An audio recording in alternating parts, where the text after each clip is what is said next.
কাকা চাঁদাটা নিতে এসেছি। হ্যাঁ, কিসের চাঁদা? রিল্যাক্স বয়েস। কিসের চাঁদা মানে জানেন না? কতদিন হয়েছে বাড়িতে এসেছেন? পাড়ার চাঁদা আমাদের অ্যাসোসিয়েশনের, গৌতমী অ্যাসোসিয়েশন লিমিটেড অফ ওয়েলাপুর।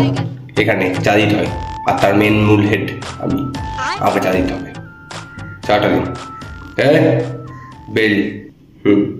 হ্যাঁ, কত? 5,000 টাকা আপনার সেফটির জন্য। এই পাড়ায় যদি কিছু হয় কে দায়িত্ব নেবে? আমি। কে নেবে? আমার গ্যাং। সেফটি আপনাকে, আপনার বউকে আর আপনার মেয়েকে এ পাড়ার থেকে সেফটি দেবো আমি। তাড়াতাড়ি করুন, সময় নষ্ট করবেন না। আমার চাঁদাটা দিন, আমি চলে যাবো। আবার কালেকশন আছে অনেক বড় বড়।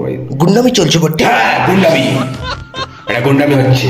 এটা আমার জায়গা, আমি এখানকার রাজ। আমি করছি গুন্ডামি, দিতে হবে। যাবো। রিল্যাক্স।